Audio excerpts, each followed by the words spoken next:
बिस्मिल्लाहिर्रहमानिर्रहीम। अस्सलाम वालेकुम मेरे किसान भाइयों।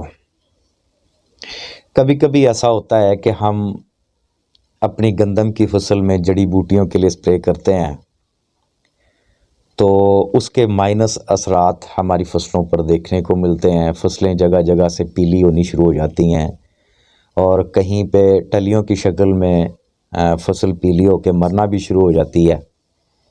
और कभी ऐसा होता है कि हमें रिज़ल्ट तो मिलते हैं लेकिन 100% नहीं मिलते या तसल्ली बख्श स्प्रे के रिज़ल्ट नहीं मिलते हैं। और कभी कभी ऐसा भी होता है कि बहुत शानदार रिज़ल्ट देखने को मिल जाते हैं। तो कुछ एहतियातें हैं जिनसे आप 100% फ़ायदा उठा सकते हैं। मैं हूं अरशद अली, आप देख रहे हैं अली एग्रीइन्फो यूट्यूब चैनल। मेरे प्यारे किसान भाई, देखें, अगर आपकी फसल एयरली स्टेज में है और 4 से 6 पत्तों तक की स्टेज चल रही है, यहाँ तक आप नुकीले पत्ते के लिए जो स्प्रे इस्तेमाल करेंगे वो सल्फोसल्फ्यूरान है। इसके अच्छे रिजल्ट मिल जाते हैं। इसके साथ चौड़े पत्ते के लिए आप अलहदा से कोई ना कोई दवाई शामिल करेंगे। अगर किसी वजह से हम इस स्टेज से लेट हैं, हम स्प्रे नहीं कर सके हैं, तो फिर हम सल्फोसल्फ्यूरान का इस्तेमाल नहीं करेंगे, क्योंकि इसके बाद इसके अच्छे रिज़ल्ट देखने को नहीं मिलते। इससे आगे हम क्लोडिनाफोप का इस्तेमाल करेंगे, इसके अच्छे रिज़ल्ट बन जाते हैं। और ये भी सिर्फ नुकीले पत्ते के लिए होती है। चौड़े पत्ते के लिए इसके साथ कम्बिनेशन करना पड़ेगा किसी भी स्प्रे का। इसके अलावा मार्केट में कुछ प्रोडक्ट्स कम्बिनेशन में इस्तेमाल किए जा रहे हैं जो नुकीले पत्ते और चौड़े पत्ते के लिए बैक टाइम काम करते हैं और उनके अच्छे रिज़ल्ट होते हैं। लेकिन इनके इस्तेमाल में हम कुछ गलतियां करते हैं जिनकी वजह से कुछ माइनस असरात भी देखने को मिल जाते हैं। फसल पे स्ट्रेस भी आ जाता है, फसल पीली भी हो जाती है और टलियों की शक्ल में जलना शुरू हो जाती है या लसर की शक्ल में लाइनों में ये जलना शुरू हो जाती है। इस तरह के सूरत हाल हो जाती है। देखें, इस तरह की जो स्प्रेज़ हैं जो कम्बिनेशन में इस्तेमाल होती हैं, बहुत सारी फेमस प्रोडक्ट्स हैं जिनमें एटलांटा सुपर है, फाइंडर सुपर है, इसके अलावा ट्राई अल्ट्रा, इनके बड़े शानदार रिज़ल्ट हैं। और अगर हम चाहें तो इसके बड़े शानदार रिज़ल्ट ले सकते हैं। अब इनके इस्तेमाल में एहतियात क्या करनी है हमने? नंबर 1 तो किसी भी सूरत में हमने इन स्प्रेज की डबलिंग नहीं होने देनी। मतलब एक जगह से जब हम स्प्रे कर गए हैं तो दोबारा उधर से स्प्रे नहीं होनी चाहिए, सिंगल स्प्रे होनी चाहिए। दूसरा ये है कि ज़मीन में वत्तर का होना बड़ा ज़रूरी है। और तीसरा ये है कि हमें फ्लैट फैन नोज़ल का इस्तेमाल करना चाहिए अगर हम 100% रिज़ल्ट लेना चाहते हैं।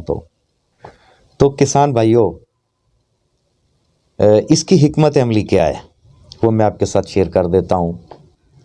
देखें, जड़ी बूटियों की तल्फ़ी के लिए जो ज़हरें इस्तेमाल होती हैं वो हमेशा ज़मीन के अंदर जाती हैं और जड़ी बूटियों की जो जड़ें होती हैं वहाँ पे पहुँच के इनकी खुराक को बंद करती हैं, जिसकी वजह से ये जड़ी बूटियाँ आहिस्ता आहिस्ता मरना शुरू हो जाती हैं।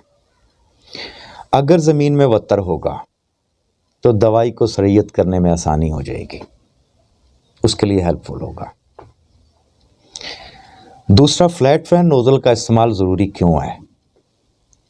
एक तो फ्लैट फैन नोज़ल से हम प्रेशर के साथ दवाई को नीचे धकेलते हैं। उससे ये फ़ायदा होता है कि डायरेक्ट जो फसल है इसके पत्तों से लग के दवाई नीचे गिर जाती है ज़मीन के ऊपर।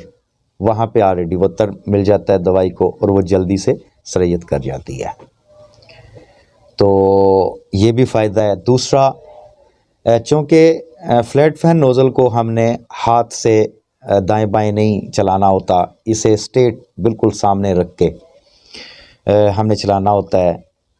और अगर हम इसे ऊपर उठाएंगे तो इसकी जो बेल्ट है वो ज़्यादा चौड़ी हो जाती है और अगर हम नोज़ल को नीचे रखेंगे तो इसकी बेल्ट तंग हो जाती है।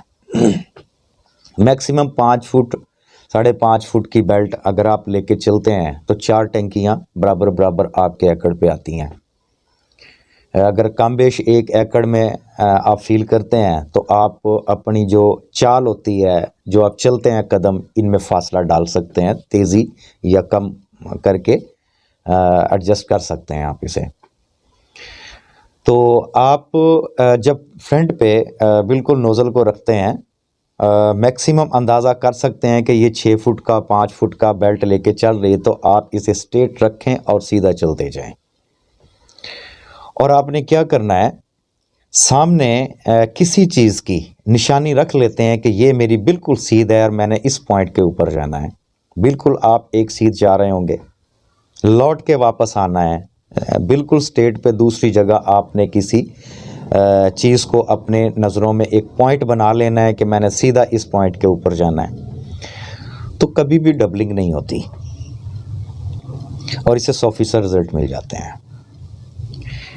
आम तौर पे हम क्या करते हैं कि प्रेशर वाली टैंक इस्तेमाल करते हैं। लालच होता है जल्दी का, तो हम 2 टैंकियों में स्प्रे को ख़त्म करने की कोशिश करते हैं, जबकि पानी की क्वांटिटी 100 से 100-125 लीटर ज़रूरी होती है। अगर पानी कम करेंगे तो इससे भी फसल के ऊपर प्रेशर आ सकता है, स्ट्रेस हो सकता है। और प्रेशर वाली टैंकी, चूँकि हम दाएं बाएं हाथ करते हैं और दूर तक प्रेशर उसका जाता है, तो इससे डबलिंग होती है। हम जितनी मर्जी चाहें केयर कर लें, इससे ज़रूर डबलिंग होती है। जहाँ जहाँ पे स्प्रे डबल पड़ जाएगी वहाँ पे फसल को प्रेशर आ जाएगा, आपकी फसल पीली हो जाएगी। तो इसलिए फ्लैट फैन नोज़ल इस्तेमाल करना है। फ़र्ज़ करें आप प्रेशर वाली टैंकी इस्तेमाल करते हैं, मजबूरी है, उसका प्रेशर कम कर लें, उसके साथ भी आप फ्लैट फैन नोज़ल इस्तेमाल करें, कट वाला नोज़ल इसे हम कहते हैं। तो इससे काफ़ी अच्छे आपको रिज़ल्ट मिल जाते हैं। आप कोशिश करें कि प्रेशर वाली टैंकी इस्तेमाल ना करें, अगर कर रहे हैं तो उसका प्रेशर कम रखें। फ्लैट फैन नोज़ल का इस्तेमाल यकीनी बनाएं, ज़मीन में वत्तर का होना ज़रूरी है, डबलिंग से बचें और इसके अलावा पानी की क्वांटिटी को यकीनी बनाएं, 100 से 125 लीटर होनी चाहिए। कम से कम 1 एकड़ में 4 टैंकी ज़रूरी है, वरना तो 5-6 होनी चाहिए। अगर इन हदायत पर आप अमल करते हैं तो इंशाअल्लाह अल्लाह के फजल से आपको 100% रिज़ल्ट मिलते हैं और आपकी फसल के ऊपर किसी किस्म का दबाव भी नहीं आएगा, आपकी फसल पीली भी नहीं होगी और आपके पैसे भी ज़ाया नहीं होंगे। मज़ीद अगर आप किसी किस्म की मालूमात चाहते हैं तो आप मेरे व्हाट्सएप ग्रुप पे आएँ, वहाँ पे हम 24 आवर अवेलेबल हैं आप लोगों के लिए, और बिला झिझक बात करें। मैं इंशाल्लाह कोशिश करता हूँ दोस्तों को ज़्यादा से ज़्यादा वक्त दूँ। मुझे उम्मीद है आज की वीडियो दोस्तों के लिए यूज़फुल साबित होगी। आज की वीडियो में इतना ही, इजाज़त दीजिए, अल्लाह हाफ़िज़।